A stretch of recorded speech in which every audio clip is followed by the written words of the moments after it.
আমি সজীব ওয়াজেদ জয়কে অভিনন্দন জানাই এবং আমি তাকে অনুরোধ জানাবো যে আপনার যে এই দক্ষতা, আপনি আপনি যে একজন মানবিক মানুষ, আপনি যে ভবিষ্যতে একজন নেতা হবেন এবং আপনি নেতৃত্ব নিয়ে এগিয়ে আসুন, আরো বেশি কাজ করুন আপনার আমার সাথে মিলে, মা ছেলে মিলে আমাদেরকে আরেকটু শক্তি দিন। আপনি আসুন, আপনাকে আমি উদাত্ত আহ্বান জানাচ্ছি। আপনি তো আসছেনই, কিন্তু আপনি প্রতিদিন আসুন, সপ্তাহে একদিন, 2 দিন, 3 দিন, প্রতিদিন আপনি কথা বলুন, সারা বিশ্বকে জানিয়ে দিন আমাদের অবস্থা কিভাবে বাংলাদেশের এখন মানবাধিকার লঙ্ঘন হচ্ছে, কিভাবে 2024-এর পর যে মানবাধিকার লঙ্ঘন হয়েছে এবং এখনো হয়ে যাচ্ছে। আপনি বলেছেন, আপনি অবশ্যই বলেছেন যে ওই যে এখনো 80 বছরের বৃদ্ধরা, আপনি তো নিশ্চিতভাবে সেই আমির হোসেন আমু, রাশেদ খান মেনন, হাসানুল হক ইনু, এইসব অশীতিপর আমাদের রাষ্ট্রের নায়কদের, রাজনীতিবিদদের কথা বলেছেন। আপনি প্রতিদিন কথা বলতে থাকুন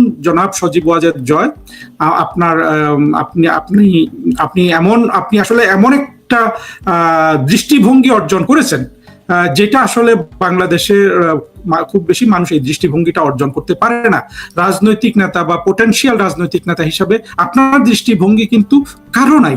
সুতরাং সজীব ওয়াজেদ জয়, আপনাকে আমি অনুরোধ জানাচ্ছি, আর আমার এই ভিডিওটা যারা শুনেন তাদের মধ্যে যাদের জয় সাহেবের সাথে যোগাযোগ আছে, আপনারা একটু আমার অনুরোধটা তার কাছে পাঠিয়ে দিবেন। আমরা জয় সাহেবেরও নেতৃত্ব চাই।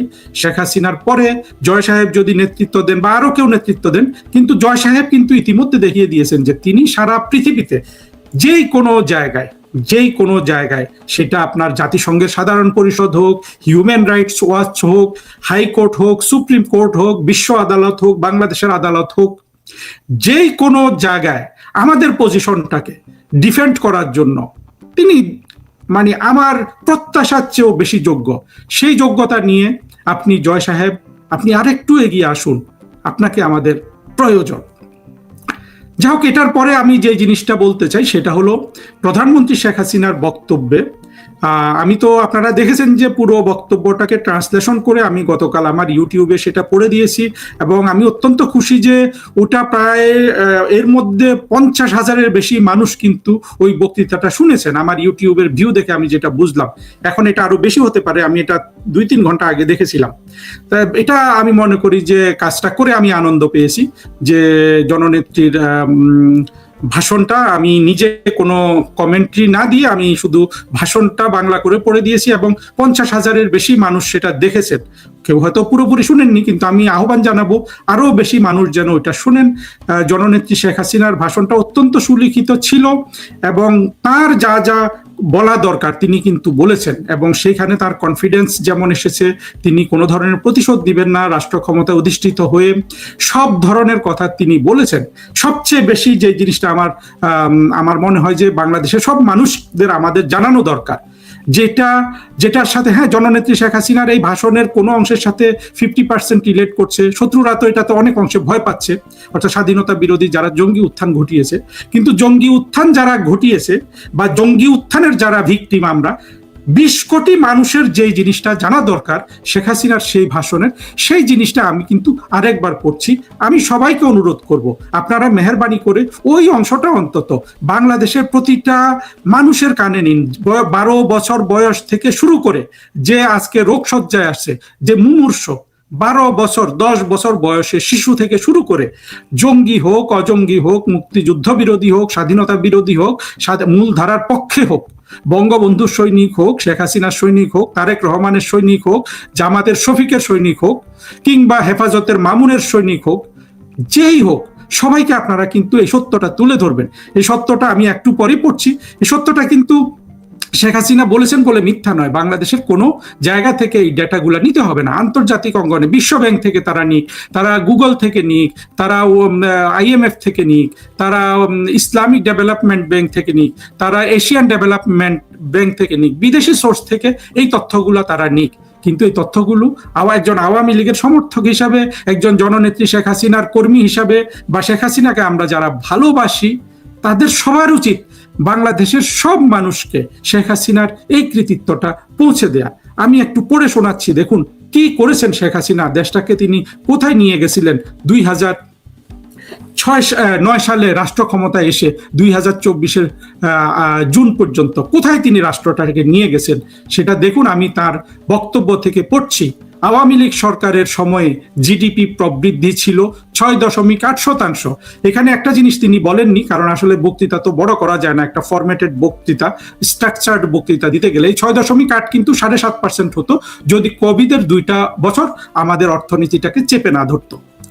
তারপরে তিনি বলেছেন যে এই 6.8% জিডিপি কমে 2.2% নেমে এসেছে। আপনারা জানেন তারেক রহমান সরকার যখন প্রধানমন্ত্রী, তার প্রথম 4 মাসে বাংলাদেশের অর্থনৈতিক প্রবৃদ্ধি ছিল 2.2, এবং এটা বাড়ার কোনো লক্ষণ এখন পর্যন্ত নাই। অর্থাৎ আগামী এই যে বর্তমানে যে চলতি অর্থ বছর যাচ্ছে 2026-27, এই 26-27-এ তারেক রহমান এটা কোনোভাবেই 3-এর বেশি তুলতে পারবেন না। তিনি যদিও, তার অর্থমন্ত্রী যদিও এটাকে 6.5 জিডিপির প্রবৃদ্ধি ধরেছেন বাজেটে, সত্য কথা হলো তিনি পারবেন না।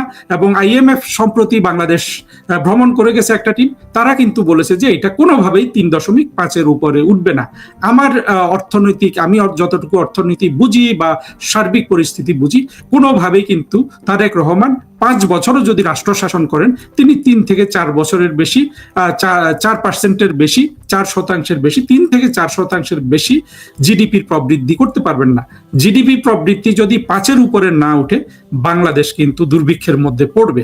আপনারা প্লিজ জননেত্রী শেখ হাসিনা তার ভাষণে যেই অর্থনৈতিক তথ্যগুলো দিয়েছেন সেগুলো একটু সবাইকে পৌঁছাবেন। আমি আবারও পড়ছি, শুরু করছি পরের অংশ থেকে। জননেত্রী শেখ হাসিনা বলেছেন, 54 বছরের ইতিহাসে প্রথমবারের মতো শিল্প খাতে ঋণাত্মক প্রবৃদ্ধি দেখা দিয়েছে। অর্থাৎ শিল্প খাতের এক্সপান্ড হওয়ার থেকে এটা সংকুচিত হচ্ছে।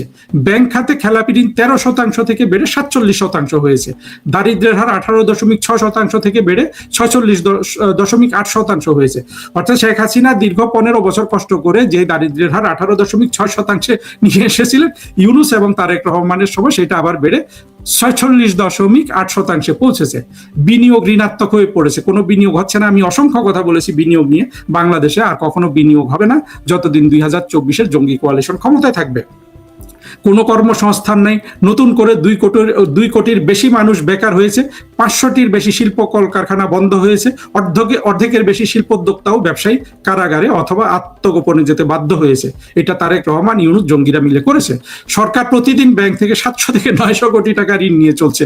চিন্তা করেন, এটা কিন্তু আমরা বলছি না, এটা শেখ হাসিনা কার থেকে পেয়েছেন এই তথ্য? এটা কিন্তু আমির খসরু মাহমুদের বরাতে বাংলাদেশের সকল সংবাদপত্রে প্রকাশিত হয়েছিল যে দিনে তাদের 700 কোটি টাকা কমপক্ষে ব্যাংক থেকে ঋণ নিতে হয় এই সরকারের কর্মচারীদের বেতন দেয়া, ওই যে তারা চা খায়, পানি খায়, নাস্তা করে, যা কিছু করে, এই যে আপনার ওই যে গণভবনে মিউজিয়াম বানাচ্ছে, এগুলা করার জন্য প্রতিদিন 700 কোটি টাকা ব্যাংক থেকে কিন্তু তারেক রহমান সরকারও ঋণ নিচ্ছে।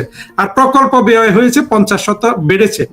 আগে শেখ হাসিনার সময় প্রকল্প ব্যয়, অর্থাৎ ওই যে মেট্রো রেল করেছেন, এগুলা যা করেছেন, রাস্তাঘাট নির্মাণ করেছেন, সেগুলো এখন করতে চাচ্ছে 50%। অর্থাৎ আগে যদি 100 টাকা খরচ হতো, এখন 150 হয় কমপক্ষে, এমনকি 250% পর্যন্ত বেড়েছে। অর্থাৎ 100 টাকার জায়গায় আপনার এখন 250, 350 টাকা পর্যন্ত প্রকল্পগুলো বাস্তবায়নের খরচ হচ্ছে। কিন্তু সত্য কথা হলো কোনো প্রকল্পই এখন আর বাস্তবায়ন হচ্ছে না, কারণ এদের হাতে টাকা নেই। আর যা কিছু খরচ করছে সেটা কিন্তু দ্বিগুণ, মানে 1.5 গুণ থেকে 5 গুণ পর্যন্ত ব্যয় করছে। অথচ শেখ হাসিনার সময়ের প্রকল্পগুলোকে বলা হতো যে এগুলো সব টাকা বিদেশে পাচার করে দিয়েছে। তাহলে যদি সবগুলা শেখ হাসিনা বিদেশে পাচারই করে দিত, তাহলে তো ব্যয় এখন কোথাও অর্ধেক, কোথায় 3 ভাগের 1 ভাগে নেমে আসতো, তাই না? কিন্তু উল্টা দিকে দেখা গেছে যে সেই ব্যয় 1.5 গুণ থেকে 5 গুণ বেড়েছে। শেখ হাসিনা আরো যা বলেছেন তার মধ্যে আছে, দেখেন, 2008 সালের পর 16 বছর টানা 4 মেয়াদে আমরা পদ্মা সেতু, মেট্রো রেল, রূপপুর পারমাণবিক বিদ্যুৎ কেন্দ্র, মাতারবাড়ি গভীর সমুদ্র বন্দর, কর্ণফুলী টানেল ও বঙ্গবন্ধু স্যাটেলাইটের মতো বড় প্রকল্প বাস্তবায়ন করেছি। সবচেয়ে মজা, মানে একটা গুরুত্বপূর্ণ তথ্য দেখেন, অর্থনীতির আকার $70 বিলিয়ন থেকে $450 বিলিয়ন উন্নীত করেছিলেন শেখ হাসিনা। 70 বিলিয়ন থেকে, অর্থাৎ অলমোস্ট 6 গুণের বেশি তিনি এই অর্থনীতিটাকে বাড়িয়েছিলেন। আপনারা কি চিন্তা করতে পারেন? 15 বছরে শেখ হাসিনা বাংলাদেশের অর্থনীতিকে 7 গুণ করেছিলেন। 7-এর থেকে একটু কম, 6-এর থেকে একটু বেশি, $70 বিলিয়ন থেকে $450 বিলিয়ন উন্নীত করেছিলেন। আমার মনে আছে আমরা যখন বিএনপি সরকার 1991 থেকে 96 সালে ক্ষমতায়, আমরা তখন হিসাব করতাম যে কত, বিল ক্লিন্টনের সম্পদ কত, বাংলাদেশের জিডিপি কত। তখন দেখা যেত যে বাংলাদেশের জিডিপি ছিল $32 বিলিয়ন, আমার এখনো মনে আছে। আর সেই সময় বিল ক্লিন্টনের সম্পদ ছিল $350 বিলিয়ন, অর্থাৎ 10টা বাংলাদেশ সেই সময় কিনতে পারতো বিল ক্লিন্টন তখনকার টাকা দিয়ে। সেখান থেকে শেখ হাসিনা বাংলাদেশকে কোথায় নিয়ে এসে, এখনো দুই একজন ধনী ব্যক্তি বাংলাদেশের চেয়ে ধনী আছে, কারণ আমরা তো শুনি যে এলন মাস্ক ট্রিলিয়নিয়ার হয়ে যাচ্ছেন। সেই দিক থেকে হয়তো ঠিক আছে, কিন্তু দেখুন তারপরেও বাংলাদেশের অর্থনীতিকে, অর্থাৎ সার্বিক অর্থনীতির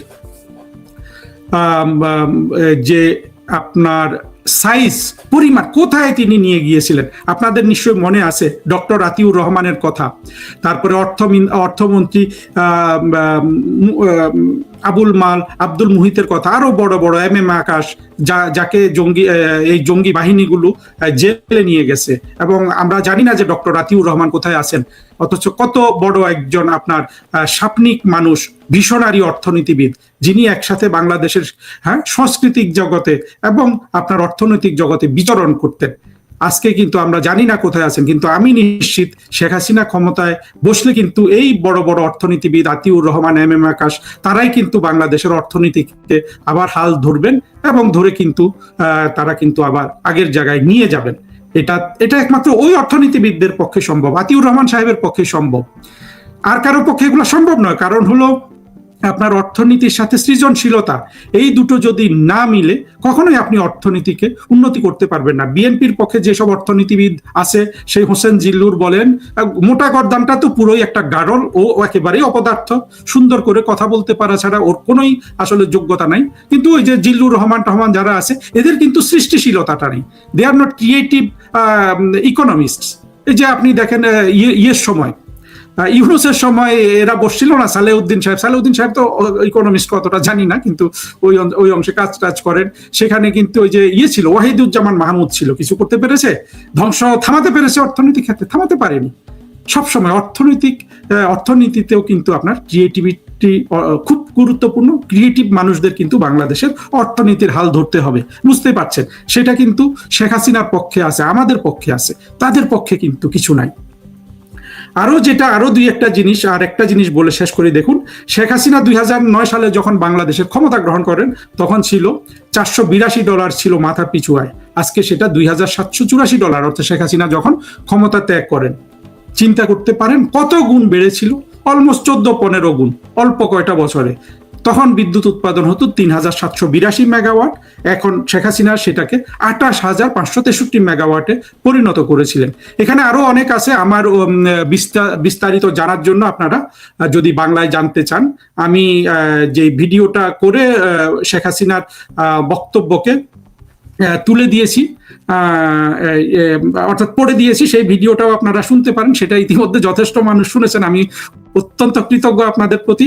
আমি যেটা বলতে চাচ্ছি, দেখুন, জননেত্রী শেখ হাসিনা, আমি যখন শেখ হাসিনা বলি, অনেকে আবার আমাকে এসে এখানে একটু তিরস্কার করেন যে তুমি শুধু শেখ হাসিনা বলো কেন, মাননীয় প্রধানমন্ত্রী এইসব বলবো। আসলে দেখেন, শেখ হাসিনাকে আমরা কে কতটা ভালোবাসি সেটা গুরুত্বপূর্ণ, কিন্তু কথায় কথায় মাননীয় নেত্রী, মাননীয় শেখ হাসিনা, এগুলো আসলে গুরুত্বপূর্ণ না, এবং এগুলো মানুষের এক ধরনের আপনার চাটুকার বৃত্তি থেকে আসে। আমাদের সমাজে এগুলো আসলে পরিষ্কার করা দরকার। কথায় কথায় মাননীয় নেত্রী বলে অনেকে কিন্তু শেখ হাসিনার আগেই বিদেশে পালিয়ে গেছেন।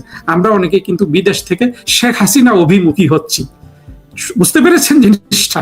আমরা শেখ হাসিনা বলি, কিন্তু আমাদের শ্রদ্ধা ভালোবাসা আসে রাজনৈতিক বোঝাপড়া থেকে। আর যারা চাটুকারিতা করে মাননীয় নেত্রী, তাদেরটা আসা আসলে ব্যক্তিগত চাওয়া পাওয়ার হিসাব নিকাশ থেকে। যাই হোক, এইসব উত্তর দেওয়ার জন্য মানে আমার এই বক্তব্যটাকে লঘু করতে চাই না, বক্তব্যটা গুরুত্বপূর্ণ হিসাবে রাখতে চাই।